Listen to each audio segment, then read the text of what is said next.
श्री सद्गुरुदेव भगवान की जय। श्री सीताराम सरकार की जय। श्री राधा रमण लाल की जय। श्री गौरी शंकर महादेव की जय। सभी दर्शकों और भक्तों को कोटि कोटि प्रणाम। सबको प्रेम भरा जय जय श्री राधे, जय जय श्री सीताराम। सभी दर्शकों और भक्तों से प्रार्थना है, निवेदन है, आज का सत्संग बहुत महत्वपूर्ण है और सभी साधक बहुत ध्यानपूर्वक सुनेंगे। एक एक बात, ये जो सत्संग है ये बहुत महत्वपूर्ण है, आप सुने और लाभ लें, क्योंकि साधना, भजन, भक्ति ये बहुत ही दुर्लभ है। इसे हम इतने हल्के में ना लें।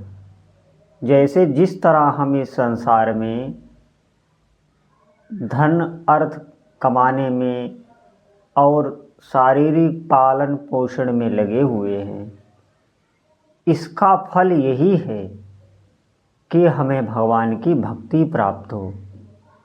फिर इस जीवन का अर्थ ही क्या रह जाएगा। जैसे आप ध्यान दें, इसी के लिए थोड़ी ना हमें ये मनुष्य शरीर मिलता है कि हम शारीरिक पोषण में लगे रहें।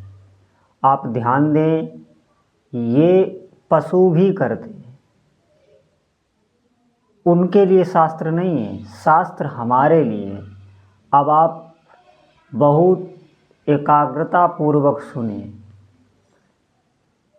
जब तक आपका मन भजन में नहीं लगने लगा है, तब तक आप हमेशा सतर्क रहें, सावधान रहें और बिल्कुल आपको अभ्यास करना है दृढ़ता से।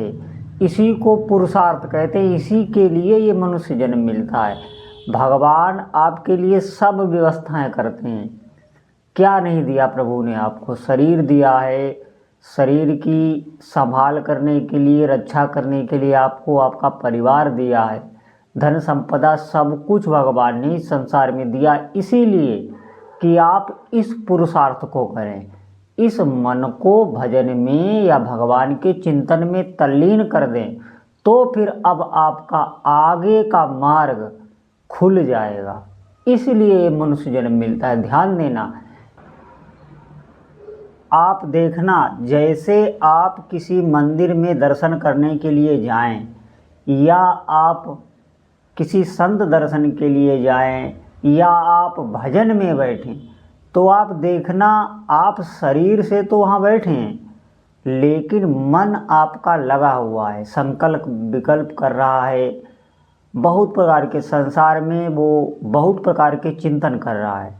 कहीं कुछ ले रहा है, कहीं कुछ दे रहा है, कहीं किसी काम के बारे में चिंता कर रहा है, कहीं ये करना है, वो करना है। वो भीतर से सांसारिक समस्याओं का समाधान करने में लगा हुआ है। आप देखना कभी, और आप शरीर से बैठे हैं, आप दर्शन कर रहे हैं, आप भजन कर रहे हैं। अब वो भीतर से क्या कर रहा है? वो आपको उस भजन से, उस दर्शन से, उस संत से वो आपको एकाग्र ही नहीं होने दे रहा है। वो इतना संसार में लगा हुआ है। क्यों? जब आप एकाग्र होंगे तो आपके भीतर उस भजन का, उस दर्शन का संस्कार पड़ जाएगा। संस्कार पड़ने का मतलब फिर आप बार बार आपकी चित्त वृत्ति वहाँ जाएगी। तो वो ये काम होने ही नहीं दे रहा है। इस बात पर हम बिल्कुल ध्यान नहीं देते और कहते हैं हम कि हम बहुत भजन करते हैं। देखिए, ध्यान देना, ये जो भीतर का हमारा, जैसे ये बाहर का जो स्थूल शरीर है, इससे तो हम कार्य करते हैं, लेकिन जो ये भीतर का सिस्टम बना हुआ है यही मुख्य होता है। इसी से ये कभी मरता भी नहीं, इसी का जन्म मरण ये कई शरीर ग्रहण करता है। आप हमारे सुख दुख का कारण ये भीतर वाला सिस्टम ही है, जिसे अंतःकरण कहते हैं, मन कहते हैं। आप ध्यान दें, यही जब भजन में डूबने लगता है तो आपको अपार शांति, शीतलता, सुख, आनंद की अनुभूति मिलती है, बगैर कुछ बाहरी क्रिया किए हुए। भीतर से ही आप प्रसन्न रहेंगे, इतनी शक्ति होती है इस मन में। अब आप ध्यान दें, जैसे आप स्वप्न में हो तो देखना ये स्थूल शरीर आपका ऐसे ही लेटा हुआ है, जड़वत, बिल्कुल मृत, लेकिन ये मन कई प्रकार के स्वप्न में डरावने, कई प्रकार के सांसारिक दृश्य देखता रहता है, तो उसका आप देखना प्रभाव इस शरीर पर भी पड़ता है। ये होता वो सब असत्य है, वो मन की ही एक कल्पना होती है, वही एक संसार खड़ा कर देता है, एक बहुत बड़ा संसार, और सब कुछ वहाँ पर होता है। एक माया कृत जगत होता है वहाँ पर पूरा, जिसे स्वप्न कहते हैं, लेकिन वहाँ उस समय हमें वो बिल्कुल सत्य लग रहा होता है। लेकिन ये शरीर हमारा स्थूल ये सोया हुआ है, लेकिन इस पर प्रभाव उसका स्वप्न का पड़ता है। जैसे स्वप्न में आप भयभीत हो जाएं, आपको इतना डरावना स्वप्न देख लें, तो देखना ये शरीर भी भय से युक्त हो जाता है, इसमें भी कंपन होने लगता है, कोई भी क्रिया। तो ये जो हमारा सूक्ष्म शरीर है, जो ये हमारे भीतर का सिस्टम है, इसी को भजन में लगाना होता है। ये जब लगने लग जाएगा तो निश्चित मानिए, जैसे संसार का जब हम चिंतन करते हैं, जैसे आप संसार का कोई कार्य का चिंतन करते हैं, किसी काम का, ये काम नहीं हुआ, वो काम नहीं हुआ, संसार के किसी विषय का आप चिंतन करें, चाहे भोगों का चिंतन करें, ये खाना है, वहाँ ये भोगना है, ये भोग, किसी का भी आप चिंतन करें, उससे आपको अशांति ही मिलेगी। किसी भी सांसारिक कामना से आप देखना आपको अशांति मिलेगी, भय मिलेगा, शोक मिलेगा। ये सांसारिक चिंतन का फल ही यही होता है।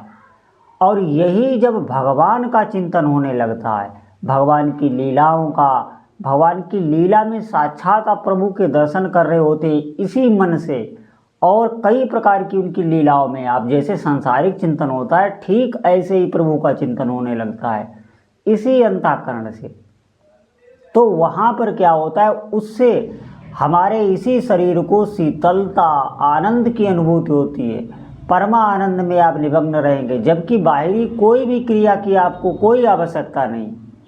इतनी शक्ति होती है इस अंतःकरण में, और इसी के लिए ये मनुष्य शरीर मिलता है, और इसी के लिए प्रभु सारी व्यवस्थाएं करते हैं। आप देखना प्रभु ने क्या क्या आपके लिए व्यवस्था की है। हमारे गृहस्थ आश्रम को चलाने के लिए प्रभु ने सब कुछ व्यवस्था की है। आप शादी भी करें, बाल बच्चे भी करें, गृहस्थ आश्रम का पूरा निर्वाह करें। किस लिए? इसीलिए ये सब प्रभु हमें इसीलिए देते हैं कि आप इस पुरुषार्थ को कर ले जाएं, आप भजन कर ले जाएं। बाकी सब व्यवस्था भगवान ने पहले से ही की है। सबसे बड़ी गलती हमारी ये होती है, हम सत्संग से कभी ये नहीं सीख पाते, हम भजन से हमारे भीतर ये विवेक जागृत ही नहीं हो पाता। हम उन्हीं चीज़ों को मांगते रहते हैं जो प्रभु ने दे रखी हैं, उनको बढ़ाने में, उनका वर्धन करने में हम लोग लगे हुए हैं। जो सब कुछ छोड़ के जाना है, जो किसी काम में आना आपके है ही नहीं, आपके जीवन में ये कुछ भी काम नहीं आना है। ज्यों ही शरीर छूटा सब चला गया, दोबारा आपको फिर ये सब प्राप्त करना पड़ेगा। जितनी पढ़ाई इस जन्म में की, आगे आपको फिर सब पढ़नी पड़ेगी। और कई जन्म हमने ऐसे ही खोए हैं और खोते रहेंगे। इन दुखों का कभी अंत ही नहीं है। जब तक आप भगवान के भजन में आपको सुख नहीं मिला, आपने प्रभु के चरणों की प्राप्ति नहीं की, तब तक सुख मिल ही नहीं सकता। आप देखना ये मन सांसारिक भोगों का क्या करता है। आप कोई एक भोग भोगना, ये दोबारा फिर वही भोग मांगेगा, फिर आप भोगना, फिर इसके भीतर जलन होगी। बराबर यही चलता आ रहा है आज तक, कई जन्मों तक। और कोई भी वस्तु से आप दे दीजिए, ये उससे प्रसन्न नहीं होगा। थोड़े ही दिनों में ये उससे ऊब जाएगा और फिर आपका हृदय जलाएगा। क्यों? ये भगवान की ही माया है, ये प्रभु का ही अंश है मन। ये आपको दुख देता ही रहेगा अगर आप इसे भोगों में लगाएंगे। यही क्लेश देता है। देखिए कई लोग आत्महत्या कर लेते हैं, कई लोग भय में चले जाते हैं, कई लोग मानसिक क्लेशित हो जाते हैं। ये जान ही नहीं पाते मनुष्य जन्म मिला किस लिए है, क्या करना है। इसी के लिए ये अध्यात्म है, ये बहुत बड़ी विज्ञान है। इसे हमें समझना होगा। शास्त्रों से, संतों से जो हमारे शास्त्रों में बातें लिखी हैं उनको बिल्कुल झूठ ना माने। इस आधुनिक ज़माने से मिलजुल कर हमारा बुद्धि ऐसी हो गई, हम हर जगह शंका करते हैं। ऐसा कुछ भी नहीं है, ये बिल्कुल सब सत्य बातें हैं और प्रामाणिक हैं। ये ऐसा अंधविश्वास का मार्ग नहीं है, ये प्रामाणिक है। इसमें एक से एक राजाओं ने, एक से एक बुद्धिजीवियों ने सब अपना नौकरी व्यापार छोड़ के और भजन में लग गए। आप समझना इस बात को, ये कोई ऐसा मार्ग नहीं है कि अंधविश्वास का हो, इसमें साक्षात सब प्रमाणित है। आप चिंतन तो करें, आप भजन करें, आपको खुद अनुभव में आने लगे। जैसे ही ये मन भजन में तल्लीन होने लगता है, फिर उस जीव के सांसारिक किसी भी कार्य में उसे अशांति नहीं लगेगी, किसी भी कार्य में। जैसे अभी आपको क्लेश उठाना पड़ता है, सांसारिक कार्यों में उलझने होती हैं, क्यों? आपके भीतर से आसक्ति है इस संसार में, इसीलिए आपको भय लगता है। कोई कामना नहीं पूरी हो तो भी भय लगता है, पूरी हो जाए तो उसे खोने का भय लगेगा।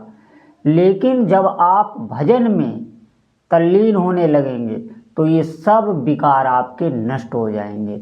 ज्यों ही सूर्य का प्रकाश होता है, अंधेरा टिकता नहीं। ये विकार सब अंधकारमय हैं, ये जीव को ऐसे ही अंधेरे में रखते हैं।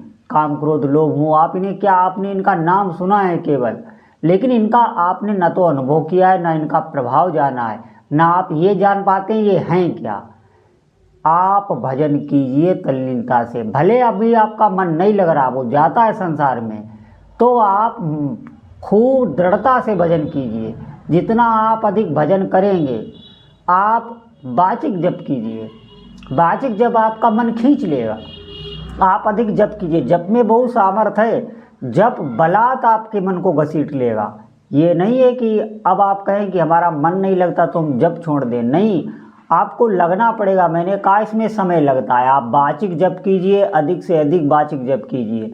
वाचिक जप मतलब बोल बोल के, जब आप बैठ के आपका ध्यानपूर्वक मन ना लगे तो आप वाचिक जप कीजिए बोल बोल के, तो वो आपके मन को बलात् खींच लेगा और फिर चिंतन प्रभु की कृपा से होने लगेगा। आप बिल्कुल निश्चिंत रहिए, ये बिल्कुल कृपा का मार्ग है। भगवान बहुत करुणा वरुणालय हैं। ऐसा नहीं है कि आप भजन करें और आपको कुछ भी प्राप्त ना हो। तो सभी भक्तों से प्रार्थना है, भजन करें, भजन से ही काम बनेगा, नहीं तो हमारे दुखों का अंत नहीं है। बोलो जय जय श्री सीताराम।